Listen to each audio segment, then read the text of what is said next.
So the first question is pretty simple. It's, could you introduce yourself and tell us a little bit about the Long Beach Community Table and your role there?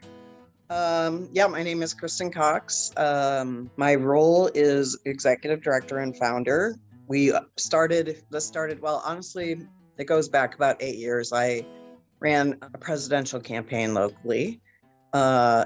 Honestly, I was heavily involved in politics before. I've always been an activist. We had the largest grassroots campaign in Long Beach, in the country, but it was based in Long Beach.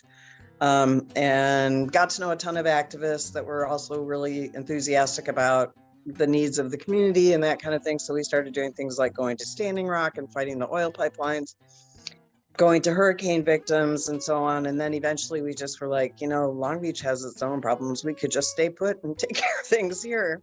And so the first thing that we did was go into park. Well, we wanted to hit the people that were already slipping through the cracks of society, if you get what I'm saying. Like, we wanted the most profoundly impacted already. So the first weekend we had 50 pounds of food and we got connected with about 24 people. We went to parks in the lower income areas of Long Beach. I don't know if you're aware, but on the west side of Long Beach, because they're closer to the refineries, the ports and everything, the average lifespan is 8 years shorter than it is on the east side of Long Beach. And so we felt like this is where we need to be.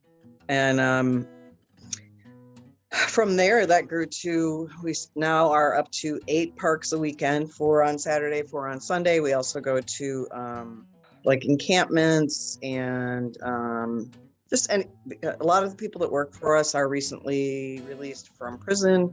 They have a lot of because many of them have lived rough themselves at various points. So they're pretty connected with that community. So when it shuffles around because maybe the police don't want them to be there anymore or whatever, they move to a new place. They let our guys know.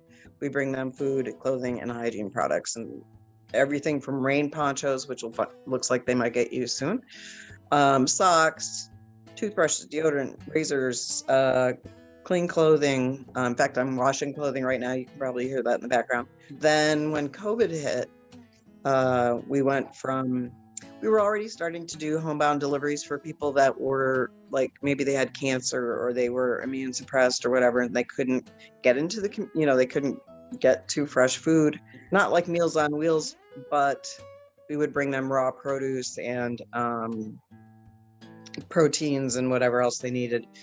And when COVID hit, we went from roughly to 40 to 50 people doing it to about 1,000 people within a month. COVID slowed down. We have gotten that down to about 500 people a week, but we serve about 3,000 people every week. And we have 4 open pantries, Tuesday, Wednesday nights, Friday afternoons, and Saturday afternoons. We also deliver to like veterans or super low income senior citizens or sober living homes, just a wide variety of people that are struggling for various reasons.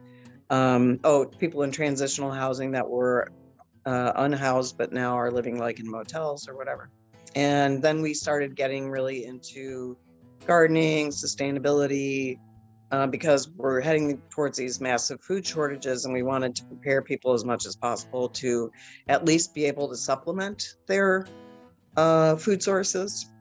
Yeah. So teach them how to do something basic like throw eyes of potatoes in the ground, keep throwing dirt on it, and you'll grow 50 or 60 potatoes from one potato. And potatoes have every nutrient you could need. So it's like kind of the perfect. That's why I think why they had, the potato famines, people could live off of it.